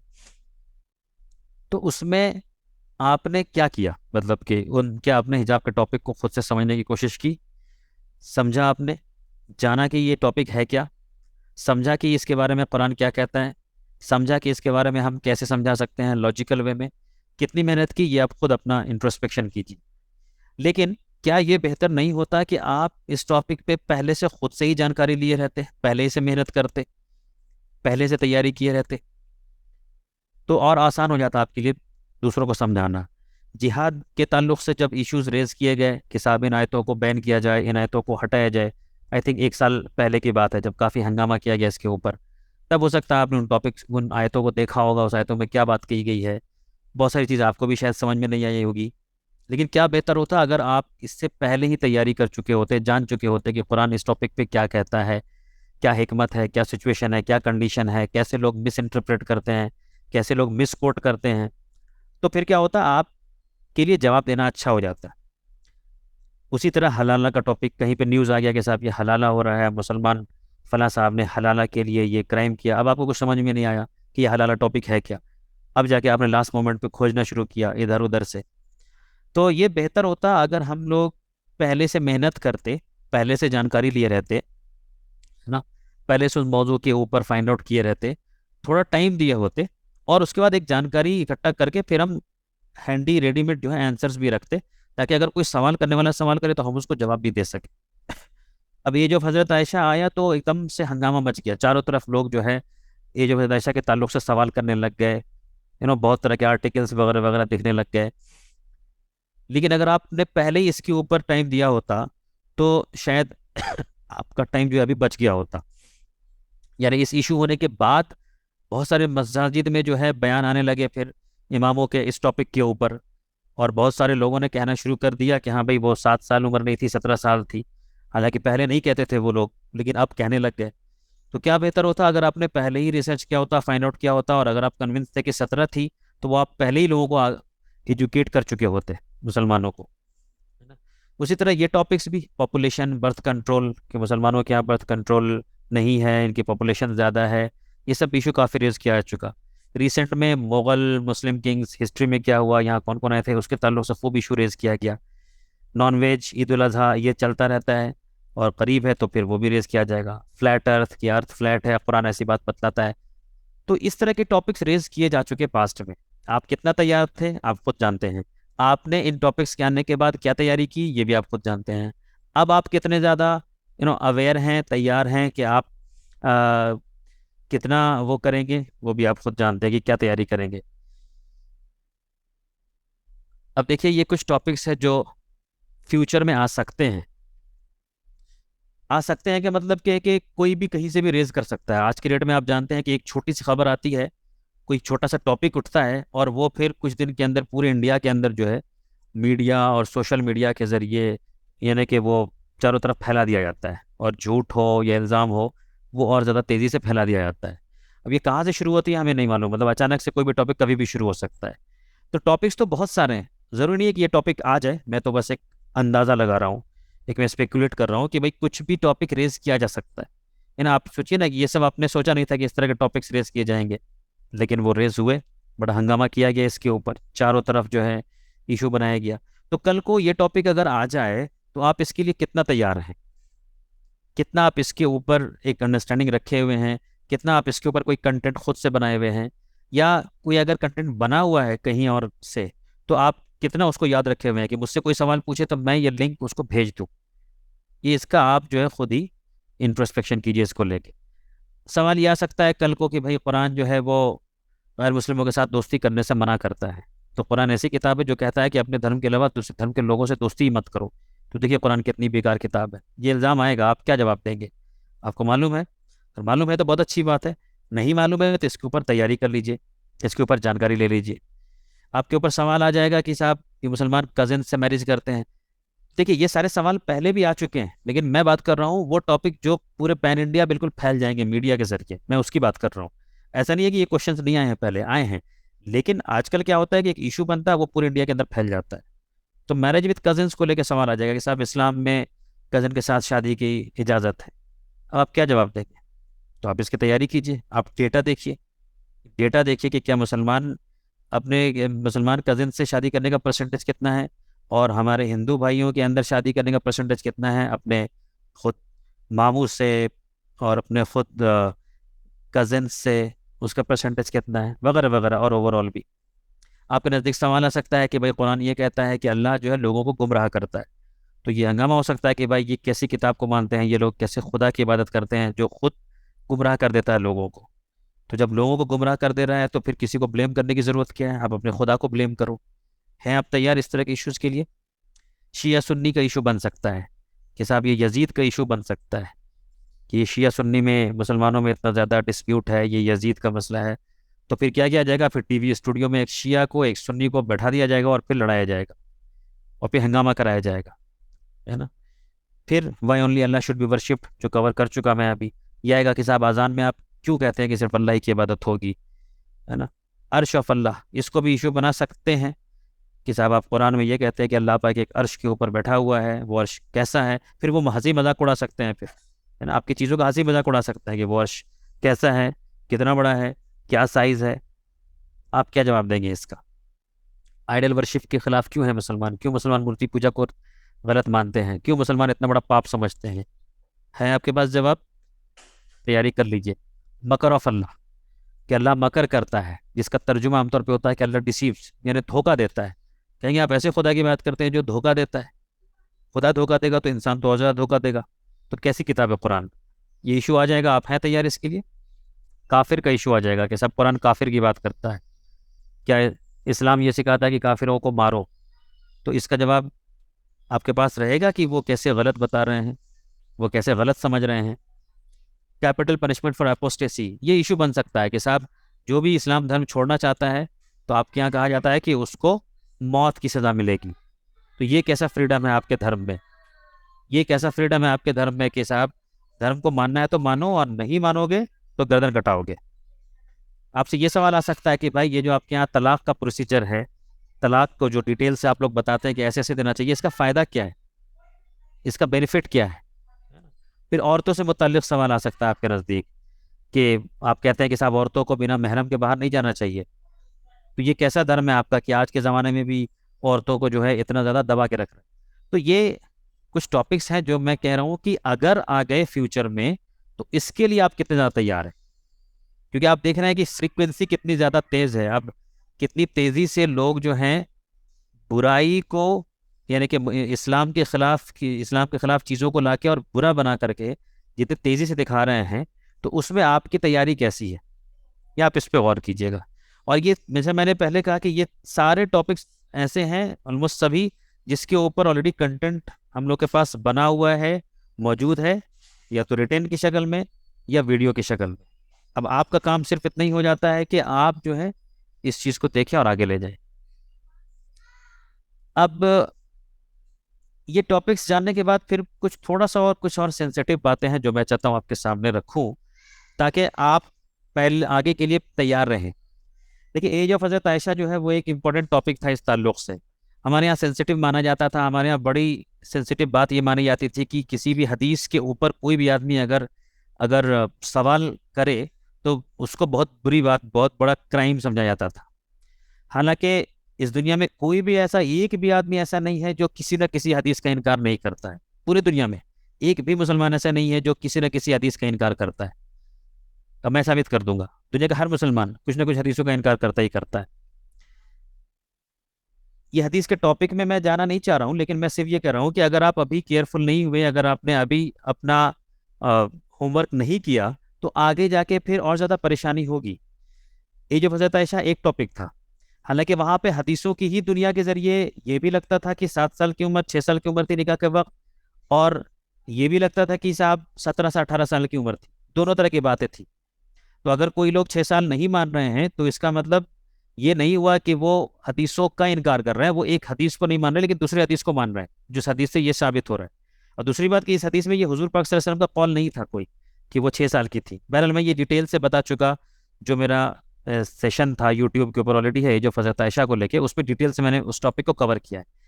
मैं सिर्फ ये कहना चाह रहा हूँ अभी कि कुछ ऐसी चीज़ें हैं जो आप अभी देख लीजिए, अभी करेक्शन कर लीजिए। अभी करेक्शन नहीं करेंगे तो आगे आने वाले वक्त में फिर बहुत परेशानी में पड़ जाएंगे। क्यों? क्योंकि अब ज़माना है मीडिया का, अब ज़माना है वेबसाइट्स का, अब हर किसी को हर चीज़ एक्सेसिबल है। अब हर आदमी जो है ना हर चीज़ एक्सेस कर सकता है। एक किसी भी धर्म का मानने वाला आदमी कुरान को भी एक्सेस कर सकता है, हदीसों को भी एक्सेस कर सकता है, और इस्लामिक लिटरेचर को भी एक्सेस कर सकता है। एक किसी भी धर्म का मानने वाला आदमी वेद को भी एक्सेस कर सकता है, रामायण, महाभारत, गीता, सारी किताबों को एक्सेस कर सकता है। तो ये पहले दौर की बात नहीं है कि जहाँ पे कि सिर्फ लैंग्वेज एक इम्पॉर्टेंट चीज़ था जानना, कि साहब जो अरबी जानता है वही कुरान पढ़ सकता है, या जो मदरसा या इस्लाम इंस्टीट्यूशन में है उस तक ही चीज़ें एक्सेसिबल है। ऐसा नहीं है, अब चीज़ें बदल गई हैं। अब ऐसा हो गया है कि अब हर कोई हर चीज़ एक्सेस कर सकता है। तो कुछ चीज़ों के ऊपर करेक्शन कर लीजिए, नहीं तो आने वाले दिनों में आपको बहुत परेशानी आएगी। हो सकता है अभी आप मेरी बात से एग्री नहीं करें, लेकिन बाद में शायद मुझे याद करेंगे। कुछ हदीस हमारे यहाँ हैं जिसको अगर कोई इशू बना के शुरू कर दे हंगामा करना, तो फिर आप क्या करेंगे मुझे नहीं मालूम। सही मुस्लिम की हदीस है जिसके अंदर क्रिएशन ऑफ यूनिवर्स की बात की गई है, कि यूनिवर्स का जो क्रिएशन हुआ तो वो कैसे हुआ। तो इसमें यह बताया जा रहा है कि अल्लाह ने जो क्रिएट किया ये यूनिवर्स को, इसमें क्ले को, मिट्टी को सैटरडे को बनाया, शनिचर के दिन मिट्टी को बनाया, पहाड़ों को संडे के दिन बनाया यानी इतवार के दिन, पेड़ों को मंडे के दिन बनाया, है ना, और ट्यूसडे को बनाया जो लेबर वाली चीजें थी उसको बनाया, लाइट को यानी रोशनी को वेडनेसडे को बनाया, और थर्सडे को जो है जानवरों को फिर फैलाया, है ना, और आदम अलैहिस्सलाम को जुमा के दिन असर के बाद बनाया। अब इस हदीस के हिसाब से एक बात जो क्लियर है कि ये जो क्रिएशन ऑफ यूनिवर्स हुआ या हो रहा था, तो उसमें 6 वो दिन, जो दिन 24 घंटे वाले हमारे होते हैं, उसमें अल्लाह पाक ने एक एक दिन में एक एक चीज़ बनाई। यानी संडे का मतलब क्या हुआ? इतवार। मंडे का मतलब क्या हुआ? सोमवार। तो कह रहे हैं पहाड़ों को संडे को बनाया। इसका मतलब पूरे अर्थ के, मैं अर्थ ही अगर लूँ इसको, पूरे अर्थ के माउंटेन्स जो बने वो एक दिन में बन गए, ये मानना पड़ेगा आपको। पूरे अर्थ के अंदर जो पेड़ आ गए, पूरा जो प्लांट किंगडम आ गया, वो एक दिन में आ गया, मंडे के दिन में। उसी तरह लाइट वेडनेसडे को बना, यानी लाइट जो बना, लाइट का सोर्स सूरज मान लीजिए, सन है या स्टार है, तो वो सारे के सारा एक दिन में बन गया। अभी आप खुद ही गौर कीजिए कि ये चीज़ फिर साइंटिफिकली कितनी सही है और ये बात कितनी गलत है, इस पे आप खुद ही गौर कर लीजिए। हालांकि इस हदीस के ऊपर एतराज़ पिछले दौर में भी हो चुका है। आप तफसीर अपने कसीर खोलेंगे, सूरह बकरा के अंदर जब आप तफसीर पढ़ेंगे, ग़ालिबन आयत नंबर 30 या 29 की, तो उसके तफसीर में भी आपको जो है इस हदीस के ऊपर भी एतराज़ मिल जाएगा, खुद पिछले दौर के लोगों के जरिए। बहरहाल मैं इस डिटेल में भी नहीं जा रहा हूँ, मैं सिर्फ इतना ही कह रहा हूँ कि आप इसको कैसे अप्रोच करेंगे। जब आपका खूब हंसी मजाक उड़ा दिया जाएगा, खूब हंगामा हो जाएगा, तब जाके आप कहेंगे कि साहब नहीं साहब, ये बात तो साइंटिफिकली सही नहीं है, ये बात रसूल सल्लल्लाहु अलैहि वसल्लम की नहीं हो सकती है, ये बात अल्लाह के रसूल सल्लल्लाहु अलैहि वसल्लम की नहीं हो सकती, है ना, ये बात हम तक पहुंचने में कुछ गैप्स रह गए हैं या कुछ मिसअंडरस्टैंडिंग हुई है। तो ये आपके ऊपर है कि आप इसको कैसे अप्रोच करते हैं। हदीसों के टॉपिक पे बहुत डिटेल से मैंने कई पार्ट में, ग़ालिबन 10 पार्ट में सीरीज ऑफ लेक्चर्स दिए थे, जिसके वीडियोस मौजूद हैं। हाउ टू अप्रोच हदीस के नाम से मेरे चैनल पे मौजूद है, जहाँ पे मैंने इन हदीसों को लेके फिर डिस्कशन भी किया है और उसूल भी बताया है। तो आप उसको सुन लेंगे डिटेल से, तो आपको बहुत सारी चीज़ें क्लियर हो जाएंगी। फिलहाल हमारा वो टॉपिक नहीं है, इसलिए मैं उसको कवर नहीं कर रहा हूँ। मैं तो सिर्फ ये बता रहा हूँ कि अभी जो चीज़ें अनटचेबल बनी हुई हैं, ऐसा ना हो कि बाद में आप उसको खूब टच करें और फिर आप बाद में अपना मौक़िफ़ चेंज करें, है ना? तो वो आप देख लीजिएगा। इसी तरह ये अगर इशू बन जाए अगर कल को, जिसमें हदीस में ये बुखारी शरीफ की हदीस है, ये 4 हदीसें चारों बुखारी शरीफ की हदीस है। पहली हदीस के हिसाब से हज़रत सुलेमान अलैहिस्सलाम की 90 बीवियाँ थी, है ना? 90 बीवियाँ थी, और वो सिर्फ बात ये नहीं है कि 90 बीवियाँ थी, उसका इसमें ये भी बताया गया है कि वो एक ही रात में सारे 90 बीवियों के पास गए, उन सब के पास टाइम स्पेंड किया। दूसरी हदीस के हिसाब से tonight I will go around 100 women every one of हुम विल डिलीवर। या आज जिसमें कहा जा रहा है सल्लल्लाहु अलैहि वसल्लम कह रहे हैं, याद रखिएगा ये सब हुजूर पाक सल्लल्लाहु अलैहि वसल्लम के अल्फाज नहीं है, यानी कि मतलब जो आपसे पता है, ये दूसरा वाला मैं कह रहा हूँ, यानी कि सल्लल्लाहु अलैहि वसल्लम कह रहे हैं ये बात आपसे, इमाम बुखारी रहमतुल्लाह कह रहे हैं कि उन तक किसी ने कहा और फलां ने फलां से सुन के फिर उसने हुजूर पाक सल्लल्लाहु अलैहि वसल्लम से सुना। तो ये चेन ऑफ नरेशन को लेके भी मैंने एज ऑफ हज़रत आयशा की वीडियो में भी बताया था आपको, वो भी ध्यान में रखिएगा। तो बहरहाल इसमें ये कहा जा रहा है कि tonight I will go around 100 women, मैं 100 बीवियों के पास अपने जाऊंगा, सबके पास टाइम स्पेंड करने के लिए, एक रात में 100 बीवियों के पास। तीसरी हदीस है, इसमें कहा गया कि tonight I will sleep with 90 women, 90 बीवियों के साथ मैं आज सोऊंगा। उसके बाद ये चौथा है, इसमें 60 औरतें। मैंने कहा था ना आपसे कि दुनिया में एक भी आदमी मुसलमान ऐसा नहीं है जो कोई ना कोई हदीसों को रिजेक्ट नहीं करता।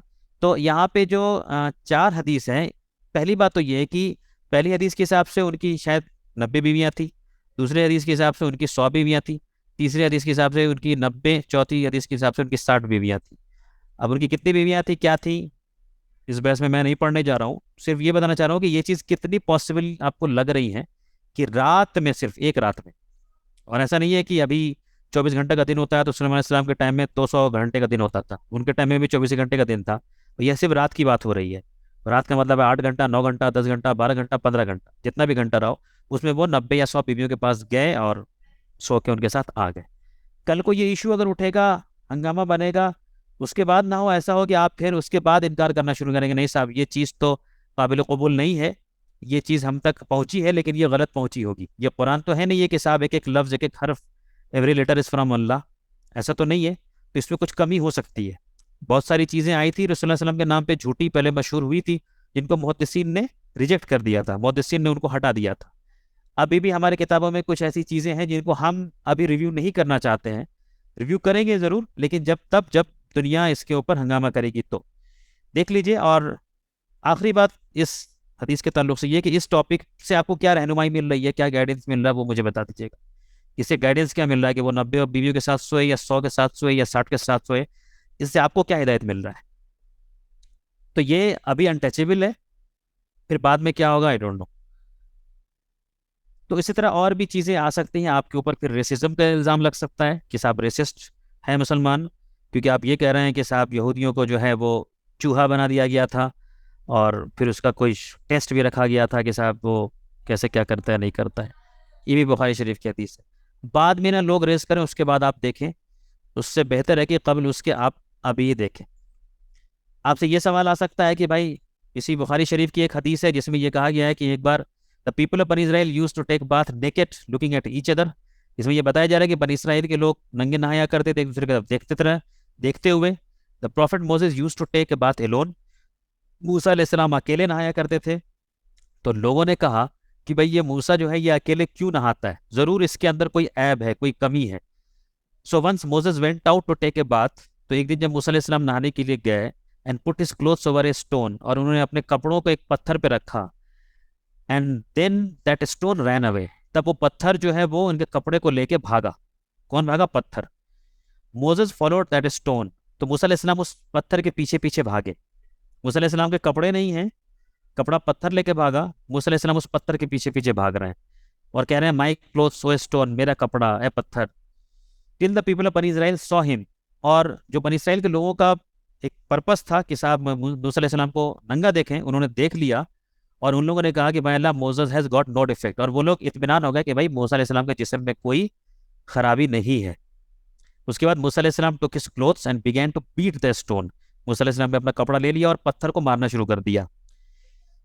Abu Hurairah added by Allah there are still 6 or 7 marks present on the stone from that excessive beating. तो अबू अबू हुरैरा रज़ियल्लाहु अन्हु के हवाले से ये बात बताया जाता है कि उन्होंने कहा कि अल्लाह की कसम अभी भी 6 या 7 वो मार्क या निशान पड़े हुए हैं उस पत्थर पे जो मूसा अलैहिस्सलाम ने मारा था। अब आप इस पूरे वाकया को सुनने और इस वाकया को सुन के आप खुद ही गौर करें कि साहब कितना ये पॉसिबल है, कितना लॉजिकल है, फैब्रिकेटेड नरेशन है, एकदम झूठा गढ़ा हुआ एक नरेशन है वो है, या फिर एकदम बिल्कुल सच्ची बात है, बिल्कुल हक वाली बात है। हक वाली बात है तो फिर आप दूसरों को एक्सप्लेन भी कर सकने लायक होने चाहिए।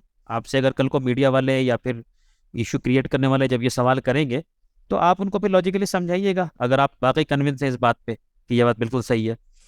तो अगर कोई लगता है कि नहीं साहब ये बात बिल्कुल फैब्रिकेटेड है, बिल्कुल अल्लाह के लॉ के बिल्कुल खिलाफ में जा रही है बात है, अल्लाह ने जो कानून बनाया है, पत्थर कोई कपड़ा लेकर नहीं भागता है, पत्थर की कोई पिटाई नहीं होती है ना, और पत्थर लेकर के भागे और एक नबी जो है वक्त का नबी जो है वो नंगा भागे, है ना, तो आपको लगता है कि जिस पॉसिबल नहीं है तो आप कहेंगे साहब ये फैब्रिकेटेड है। जैसे हजारों फैब्रिकेटेड या गढ़े हुए या झूठे रवायत मशहूर हो गए थे हदीस के नाम पे, जिनको मुहद्दिसीन ने छांटा, अपनी किताबों से हटाया, तो मुमकिन है कि कुछ रवायतें इस तरह की बची रह गई होंगी हमारी किताबों में, और ये उनमें से एक है।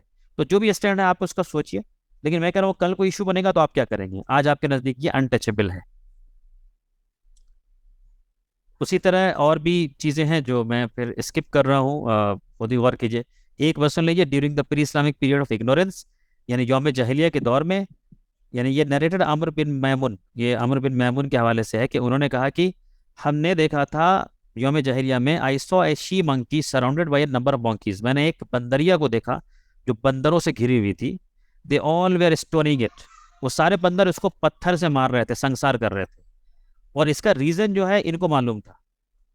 बंदर क्यों मार रहे थे इसका रीजन इनको मालूम था। अमर बिन मैमुन कह रहे हैं क्योंकि because it had committed illegal sexual intercourse, I to stone it along with them, तो इन्होंने भी बंदरों के साथ उसको पत्थर मारना शुरू किया। इनको कैसे मालूम चला मुझे नहीं मालूम। तो अब ये टॉपिक पे कल को अगर एतराज आएगा आप कैसे डील करेंगे आप उसको देखिए, मैं कैसे डील करूंगा वो मैं उसकी तैयारी करूंगा या तैयारी कर चुका। बट मैं सिर्फ इतना ही कह रहा चाह रहा हूँ कि जो इश्यूज मशहूर होते हैं वो कितनी तेजी से वायरल होते हैं, और मतलब शहर और गांव सब तरह के लोगों तक जो है ना ये अफेक्ट करता है, सारे लोगों पे, बल्कि आजकल तो ग्लोबल इफेक्ट करता है वो। तो आप देखिए कि फिर आप इस तरह के टॉपिक को कैसे बताएंगे कि साहब ये इस्लाम ही की टीचिंग है और इस्लाम ने बताया है तो सही बताया है। आप अगर खुद कन्विंस हैं, एक्सप्लेन कर सकते हैं अपने आप को, तो बहुत अच्छी बात है, फिर आप दूसरों को भी कर दीजिएगा। मैं ये कह रहा हूँ कि इस तरह के जो भी अनटचेबल टॉपिक्स हैं इसके ऊपर हमें एक बार, अगर जो लोग जिसके अंदर ज़्यादा टॉलरेंस है वो लोग एक बार फिर से उसके ऊपर गौर फिक्र करें, इसके ऊपर रिव्यू करें कि क्या ये बात सही है या इसमें कुछ गैप हो सकता है। कुल मिला के ये है कि जो ओवरऑल जो परसेप्शन या इमेज होता है किसी कम्युनिटी का, है ना, तो उसमें कई फैक्टर होते हैं। एक फैक्टर या एक वजह तो ये भी होती है कि वो कम्युनिटी खुद कैसा अमल कर रही है, वो भी एक फैक्टर होता है। ये भी एक फैक्टर होता है कि वो कम्युनिटी कितनी पावरफुल है ताकि उस पावर के जरिए वो इमेज को बनाने में मदद करे, है ना। एक तो ये कि आप वो कम्युनिटी कैसी है अमली एतबार से, क्या वो बहुत पावरफुल है कि वो अपने इमेज को मेंटेन कर पा रही है, या वो बहुत कमजोर है कि वो अपने निगेटिव इमेज के खिलाफ कुछ नहीं कर पा रही है ना। और दूसरा ये भी फैक्टर होता है कि दूसरे लोग आपको कैसे देख रहे हैं, दूसरे लोग का रवैया कैसा आपके। मिसाल के तौर पे अगर सिख कम्युनिटी की हम बात करें, हम कहेंगे सिख कम्युनिटी, तो तुरंत आपके जहन में कुछ एक तस्वीर बन के उभरती है, आपके जहन में एक पगड़ी बांधे हुए एक साहब की तस्वीर आती है। तो आपको लगता है कि सिख कम्युनिटी मतलब वो लोग जो पगड़ी बांध के रहते हैं, सिख कम्युनिटी वो जो अपने धर्म में काफ़ी पक्के होते हैं, आपको थोड़ा ऐसा भी लगेगा। सिख कम्युनिटी वो जो लंगर लगाते हैं, खाना खिलाते हैं। सिख कम्युनिटी वो जो बाद आपस लड़ाई झगड़ा भी बहुत करते हैं, शराब भी बहुत पीते हैं, जो झटका गोश्त खाते हैं। तो एक सेट ऑफ इमेजेस आपके नज़दीक बन के आता है, इसके लिए अलग अलग फैक्टर्स होंगे, है ना। इसमें ये इमेज सही भी हो सकता है, गलत भी हो सकता है, दोनों चीज़ें। जो आप समझ रहे हैं हो सकता है वो गलत भी हो, जो आप समझ रहे हैं हो सकता है वो सही भी हो, और इसके बहुत सारे रीजंस होंगे। अब जैसे ब्रह्म कुमारीज की हम बात करें, ब्रह्म कुमारीज को जो लोग जानते हैं, जो लोग इंटरेक्ट किए हैं, तो आपको लगेगा कि ब्रह्म कुमारीज मतलब अच्छा एक तो वाइट कपड़ा में वो लोग जिसमें लेडीज ज़्यादा होते हैं, बड़े शांत स्वभाव के, बड़े अच्छे विचार वाले, बड़े अच्छे अखलाक वाले, बिल्कुल भी गुस्सा नहीं करने वाले, बिल्कुल प्यार से बात करने वाले, धीरे धीरे बात करने वाले, आपके अंदर एक इमेज बन के आएगा। क्यों? क्योंकि ऐसा ही इमेज आप तक ये पहुंचा है। उसी तरह क्रिश्चियंस की बात करेंगे तो एक फिर इमेज उभरेगा। अच्छा, क्रिश्चियंस वो कम्युनिटी जो जीसस से जुड़ी हुई है, जो बाइबल की बात करती है, जो एजुकेशन के ऊपर बहुत खर्चा करती है, जो हेल्थ के ऊपर बहुत खर्चा करती है ना, कुछ चीज़ें आपके नज़दीक आएंगी। अब उसी तरह मुसलमान की हम बात करें, मुस्लिम कम्युनिटी की बात करें, तो मुस्लिम कम्युनिटी के ताल्लुक से भी कुछ इमेज है नॉन मुस्लिम भाई तक जो है, हमारे बिरादरान वतन तक जो है, जो जाती है ना। एक इमेज क्या आती है, मिसाल के तौर पर मैं फिर कह रहा हूँ, ये अच्छा भी हो सकता है, बुरा भी हो सकता है। ये बात हर लोग जानते हैं कि मुसलमान जो होते हैं ना, वो बड़े पक्के होते हैं एक अल्लाह को मानने में। तो ये इमेज है हमारा, जो कि अच्छा इमेज है कि भाई एक अल्लाह को मानने में बड़े पक्के हैं ये, है ना। ये किसी भी कीमत पे 2 खुदा को नहीं मानेंगे, ये किसी भी कीमत पे 3 खुदा को नहीं मानेंगे। तो ये एक इमेज है मुसलमानों का इन जनरल, जो कि एक सही है, जो कि पॉजिटिव है, जो सही बात है। क्या भाई मुसलमान एक खुदा की बात मानते हैं, एक खुदा को मानते हैं। एक खुदा की मानते हैं नहीं मानते हैं वो एक अलग डिस्कशन है, लेकिन एक खुदा को मानते हैं। तो इमेज जो है मुसलमानों का ऐसा बना हुआ है। उसी तरह ये भी इमेज है कि भाई मुसलमान कुरान से जुड़े हुए हैं या कुरान की बात करते हैं, है ना, सिर्फ हमेशा कुरान कुरान करते हैं। तो ये भी एक इमेज है। अच्छा, फिर ये भी इमेज है कि मुसलमान जो है ये नॉन प्रोग्रेसिव होते हैं, ये तरक्की याफ्ता नहीं होते हैं, ये तरक्की नहीं करना चाहते, ये रूढ़िवादी हैं, ये पीछे बहना चाहते हैं। ये भी एक इमेज बना हुआ है कि मुसलमान एजुकेशन में बहुत लैग करते हैं, बहुत पिछड़े हुए एजुकेशन में, एम्प्लॉयमेंट में, है ना। ये ज़्यादा जॉब वॉब नहीं कर पाते, ज़्यादा पढ़ते नहीं इनके यहाँ। मेनी चिल्ड्रन, इनके यहाँ बहुत ज़्यादा बच्चे होते हैं। मैं फिर से कह रहा हूँ कि जो इमेज है ये सही भी हो सकता है, यानी कि ये इमेज की अंडरस्टैंडिंग लोगों की सही भी हो सकती है, गलत भी हो सकती है। जैसे बताया था आपको नॉन वेज के लेके इमेज ये बनाया कि सिर्फ मुसलमान ही खाते हैं। हालांकि ये इमेज, ये बात गलत है, मुसलमान भी खाते हैं, हिंदू भी खाते हैं, क्रिश्चियन भी खाते हैं। ये कहना कि सिर्फ मुसलमान खाते हैं, ये गलत बात है। लेकिन इमेज कैसा बना, मैं सिर्फ उसकी बात कर रहा हूँ। मल्टीपल मैरिजेस, कई सारे शादी करने वाले, बहुत सारे शादी करते हैं मुसलमान। तो ये बात भी कितनी सही है, कितनी गलत है, इसको भी देखना पड़ेगा। तो इमेज जो बना रहता है, उस इमेज को, ओवरऑल इमेज को अगर सही करना है तो फिर इसमें हमें अपने हिस्से का काम करना पड़ेगा। देखिए, जो चीज़ हमारे बियॉन्ड कंट्रोल है उसको तो हम नहीं कुछ कर सकते। मीडिया अगर हमारे पास नहीं है तो हम कुछ नहीं कर सकते। कुछ नहीं कर सकते मतलब कि आप ज़्यादा कुछ नहीं कर सकते। अगर उनके पास पूरे के पूरे ब्यूरोक्रेट्स, पूरे का पूरा सिस्टम, सब चीज़ अगर अगेंस्ट में हमारे काम कर रहा है तो भी हम कुछ नहीं कर सकते ज़्यादा। हमारे हिस्से का सिर्फ काम ये है कि हम इमेज सही करने में जो कंट्रीब्यूट कर सकते हैं वो करें, जो गलतफहमी हो उसको दूर करें, जो सही बात है वो लोगों तक पहुँचाएँ। और जहाँ जहाँ पे हमारी कमियाँ हैं, जैसे एजुकेशन में वाकई हम लैग करते हैं तो उसमें हम आगे बढ़ें, एम्प्लॉयमेंट में हम लैग करते हैं तो आगे बढ़ें, हम प्रोग्रेसिव नहीं माने जाते हैं तो उसमें हम आगे बढ़ें। तो जहाँ जहाँ हमारी कमी है उसको दूर करने की कोशिश करें, हम यही कर सकते हैं। इससे ज़्यादा मैं नहीं समझता हम कुछ कर सकते। और ये कोशिश सिर्फ हम लोग ही नहीं, मतलब सिर्फ मुसलमान ही नहीं करते हैं, बहुत सारे हिंदूज भी करते हैं जो खुद मुसलमानों के लिए फिक्रमंद होकर करते हैं। जैसे मिसाल के तौर पे मैं आपको दिखाऊं अगर एक वीडियो यहाँ पे। नमस्कार दोस्तों, मेरा नाम रोहित उपाध्याय है। जो बातें मैं आपको इस वीडियो में बताने जा रहा हूं वो कई लोगों के लिए आंखें खोलने वाली हो सकती हैं, क्योंकि एक पूरा सिस्टम लगा हुआ है एक कम्युनिटी को बदनाम करने के लिए। हमारे चारों तरफ झूठ फैला दिया गया है। ये झूठ बार बार हमारे सामने आते हैं और अंततः हम उसे सच मानने लगते हैं। लेकिन झूठ की उम्र ज्यादा नहीं होती है। नेशनल फैमिली हेल्थ सर्वे के आंकड़े सामने आए हैं जो हमारे देश के मुस्लिमों के खिलाफ फैलाए जा रहे कई सारे झूठ को पूरी तरह गलत साबित करते हैं। इससे पहले की वीडियो में आगे बढ़ें, आप सभी लोगों का शुक्रिया अदा करना चाहता हूं जिन्होंने मेरे YouTube चैनल को इतना प्यार दिया। अब सिर्फ 4,500 सब्सक्राइबर्स और रह गए हैं 1 लाख होने में। तो अगर अभी तक आपने सब्सक्राइब नहीं किया है तो प्लीज़ YouTube पर जाकर मेरा नाम सर्च करें रोहित उपाध्याय और ये चैनल सब्सक्राइब कर लें। आपका एक सब्सक्राइब मेरे लिए बहुत इंपॉर्टेंट है, क्योंकि मैं चाहता हूं कि ऐसे लोग जुड़ें जो मुद्दे पर बात करें, स्टोरीज का सुझाव दें, त्योहारों में घर पर बुलाएं, ताकि नेता मंत्री के रटे रटाए भाषण नहीं, आम लोगों की बात सुन सकूं, उनसे जुड़ सकूं, आम लोगों की बातों को, समस्याओं को दुनिया के सामने रख सकूं। इसी तरह का जर्नलिज्म मुझे पसंद है, यही करने की ख्वाहिश है। तो इस वीडियो में बात करने वाले हैं हम मुस्लिमों के बारे में फैलाए जाने वाले 5 झूठ के बारे में।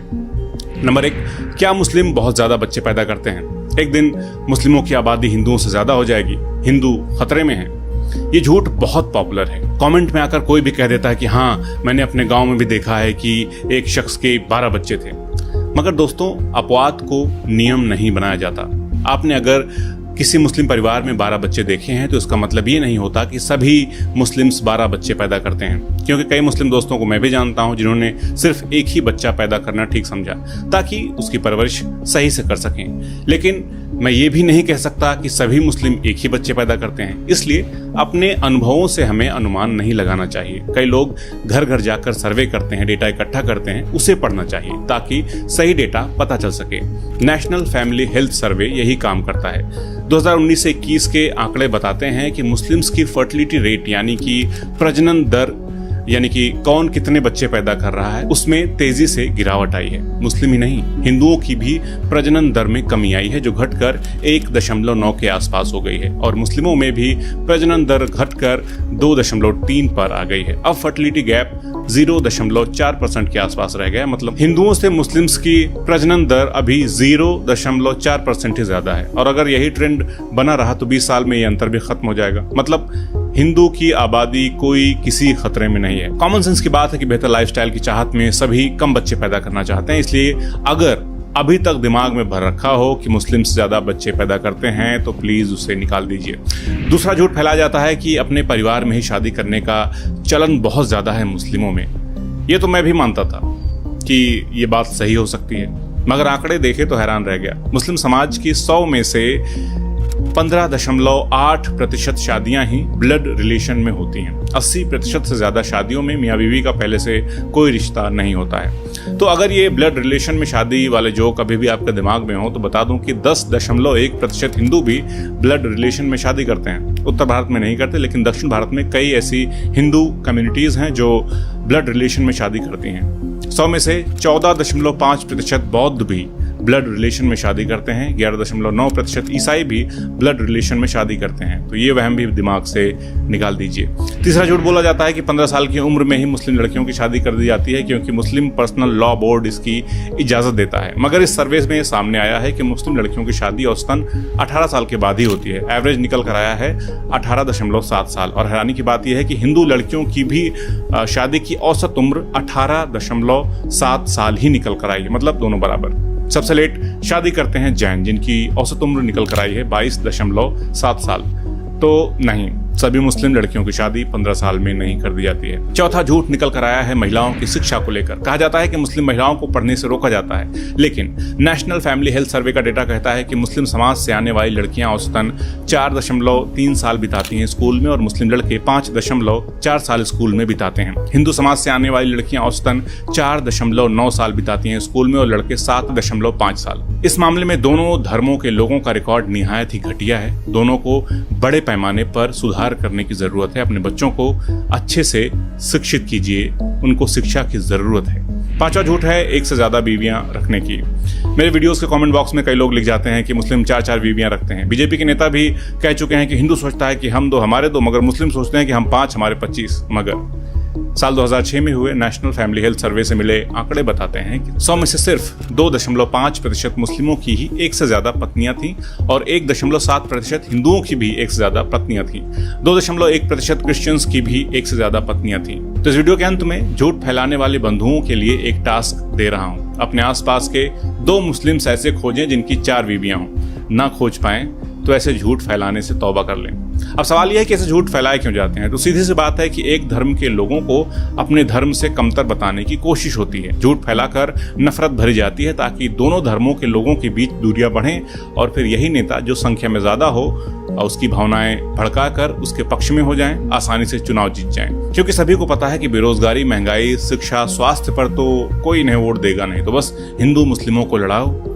इससे बेरोजगार और खाली लड़कों को भी एक काम मिल जाता है। वो नौकरी के बजाय शिवलिंग खोजने में लग जाते हैं, खुश रहते हैं। तो इस नफरत की राजनीति को समझिए दोस्तों, और मुद्दे पर आइए। गरीबी से लड़िए, अशिक्षा से लड़िए। देश तभी तरक्की करेगा, हम आप तभी आगे बढ़ पाएंगे। नमस्कार। तो मैं परसेप्शन की बात कर रहा था, तो इसमें मैंने ये बताया आपको कि जो आपने देखा ना ये वीडियो, इस वीडियो में आपने देखा कि उस बंदे ने डेटा से बात किया है ना। और जब डेटा से बात करते हैं तो बात जो है में वजन बढ़ जाता है। ये बहुत इंपॉर्टेंट चीज़ है कि आप स्टैटिस्टिक्स को कोट कीजिए, है ना, डेटा से बात कीजिए। आपसे जब ये कहा गया आपके बारे में कि भाई मुसलमान जहाँ भी रहते हैं वो हंगामा करते हैं, मिसाल के तौर पे, है ना, ये मुसलमान जहाँ भी रहते हैं ये हंगामा करते हैं, ये हर जगह कहीं भी शांत नहीं रह सकते, ये बात कह दी गई। लेकिन आप अगर डेटा ला के देखें कि भाई मुसलमान दुनिया में किस किस कंट्री में हैं, आप लिस्ट बनाइए वैसे 70, 80, 90 कंट्रीज़ की, और फिर बताइए कि इन कंट्रीज़ में कितने जगहों पे मुसलमानों की वजह से इशू हो रहा है ना। आप ऐसा देखिए, फिर आप ऐसा डेटा बनाइए कि जो मुस्लिम मेजोरिटी कंट्री हैं उन कंट्रीज की लिस्ट बनाइए, और वहाँ पे देखिए कि वहाँ पे जो दूसरे माइनॉरिटीज रहते हैं, चाहे हिंदू रहते हो चाहे क्रिश्चियन रहता हो, उनके साथ कितना जुल्म ज्यादती किया जाता है ना। तो आप इस तरह जब डेटा से बात करेंगे तो हमेशा आपकी बात का वजन बढ़ जाता है। तो ये रिस्पॉन्स करने में इन चीज़ का ध्यान रखिए। तो हमारा जो रिस्पॉन्स होगा, जो मैंने बताया, मैं फिर से एक बार आपको रिकॉल करा दूं, चाहे ये हमारे इमेज बनाने में हेल्प करे, चाहे हमें रिस्पॉन्ड करने में हेल्प करे, तो उसमें हमें ये बताना होगा दीन क्या कहता है, एक बात ये समझाना होगा। दूसरी बात ये कि लॉजिकली ये बात कितनी सही है कितनी गलत है, साइंटिफिकली ये बात कितनी सही है कितनी गलत है। और तीसरी बात ये कि वो खुद अपने इस स्क्रिप्चर में या अपने प्रैक्टिस में या अपने उनके यहाँ जो मामला है उसमें देखें कि क्या उनके यहाँ भी ये चीज़ पाई जाती है या नहीं पाई जाती है। तो ये 3 एलिमेंट आपके आंसर में अगर रहेंगे तो आपका एक इफेक्टिव आंसर तैयार होगा। तो ये इसमें फिर आपको फिर इसमें आपके करने की बहुत सारी चीज़ें हैं, है ना। ये जो मैंने बताई ये आपके इसमें करने की बहुत सारी चीज़ें हैं, कि मिसाल के तौर पे कि आपको टाइम देना पड़ेगा नॉलेज लेने में। देखिए ये पहले पिछले दौर की बात नहीं है, आज से 15-20 साल पुरानी बात नहीं है, कि बड़े आराम से ज़िंदगी चल रही थी, सब कुछ बहुत मज़े में चल रहा था। आपको मालूम है आज वो मज़ा नहीं है, डिसरप्ट हो चुका है अब वो। तो अब आपके ऊपर अगर लग रहा है प्रॉब्लमेटिक टाइम है, तो इसमें आपको और हमको भी कुछ वक्त तो देना पड़ेगा, हमें नॉलेज लेने में वक्त देना पड़ेगा, है ना। हमें टाइम देना पड़ेगा कि हम नॉलेज लें। अच्छा, अब आपके लिए बड़ी आसान कर दी गई ये चीज़ें, जब आपको कंटेंट बना बनाया मिल जाता है, तो जब बना बनाया मिल जाता है तो आपको फिर क्या करना है, आपको उस कंटेंट को गो थ्रू करना है, आपको उस कंटेंट को पढ़ना है, समझना है, अपने पास अरेंज करना है। ये इंपॉर्टेंट बात है। मिसाल के तौर पे आपके मोबाइल में भी सेव हो, है ना, list of misconceptions and answers वाले लिस्ट जो है ना, कॉमन क्वेश्चंस कॉमन ऑब्जेक्शंस आपके पास भी सेव हो सीधे सीधे आर्टिकल की शक्ल में या वीडियो की शक्ल में, कि अगर किसी ने पूछा कोई सवाल तो आप उसको जवाब दे सकें, फिर आपको किसी और के पास जवाब देने की जरूरत नहीं पड़े। हम लोगों ने इसमें अच्छा खासा काम ऑलरेडी कर दिया है, अच्छे खासे क्वेश्चंस के आंसर्स ऑलरेडी तैयार हैं, सब रेडीमेड है, और बहुत सारों पे काम चल रहा है। और अब का दौर ऐसा है कि आप जितना भी आंसर दें, आपको नए नए क्वेश्चन हर दौर में आते रहते हैं, तो उन क्वेश्चंस को हमें तैयार भी करना है। तो बेसिकली कंटेंट जो क्रिएट हो चुका, उसके अलावा हमें कंटेंट नया जनरेट भी करना है ना। तो उसके लिए फिर हमें लोग भी चाहिए, जो लोग इसमें हेल्प कर सकें, जो लोग आगे बढ़ के आएँ और इसमें हेल्प कर सकें। ठीक है, हम भी अपना टाइम देने को तैयार हैं। आपके अंदर कोई सलाहियत है, इंग्लिश अच्छी है, हिंदी अच्छी है, उर्दू अच्छी है, कोई रीजनल जबान आपकी अच्छी है, लिख सकते हैं, अच्छा आवाज़ दे सकते हैं, वीडियो बनाने में हेल्प कर सकते हैं, इमेज बनाने में, तो आपको फिर आगे आना पड़ेगा और अपना कंट्रीब्यूशन देना पड़ेगा, ताकि हम हर तरह के टॉपिक्स को कवर कर सकें। और इसके ताल्लुक से जो है कुछ काम जो हम लोग करते हैं रेगुलरली, वो ये कि हम लोग हमारी टीम की तरफ से कंटेंट क्रिएट होता है और वो व्हाट्सएप पे भेजा जाता है, फेसबुक पे, इंस्टा पे, ट्विटर पे, टेलीग्राम पे डाला जाता है। तो आपका काम अब सिर्फ ये हो जाता है कि उसको प्रमोट करना। अब आप उसको आगे लेके जाइए, अब आप उसको अपने व्हाट्सएप स्टेटस पे लगाइए, उसको आप अपने बिरादरान वतन तक पहुंचाइए, ये फिर आपका काम है ना? तो इसमें अब ऐसा नहीं है कि ये काम इतना कर दिया गया तो दूसरा काम करना आपके लिए बहुत मुश्किल है। कुछ हम लोग कंटेंट रिपोजिटरी ग्रुप बनाए हुए हैं, जिस कंटेंट रिपोजिटरी ग्रुप के अंदर जो है वो कंटेंट को शेयर किया जाता है। आई थिंक बहुत सारे लोग इसमें जो प्रोग्राम में हैं वो लोग होंगे मेंबर। अगर कोई साहब ऐसे हैं जो कंटेंट रिपोजिटरी ग्रुप में नहीं है, तो आप इस कंटेंट रिपोजिटरी ग्रुप को ज्वाइन कर सकते हैं, और उसमें आपको फिर कंटेंट वहाँ पे शेयर किया जाएगा बहुत सारा, जो आपको फिर लोगों तक आगे पहुँचाना है। अगर आप इतना भी नहीं कर सके तो फिर अपना फिर इंट्रोस्पेक्शन कीजिए कि फिर आप कितना कंट्रीब्यूट कर पा रहे हैं इस काम के लिए। या तो कंटेंट क्रिएशन में हेल्प कीजिए या कंटेंट प्रमोशन में हेल्प कीजिए। आपके हेल्प से ही फिर जो है ये गलतफहमी को दूर हम लोग कोशिश कर सकते हैं या इमेज को सही कर सकते हैं।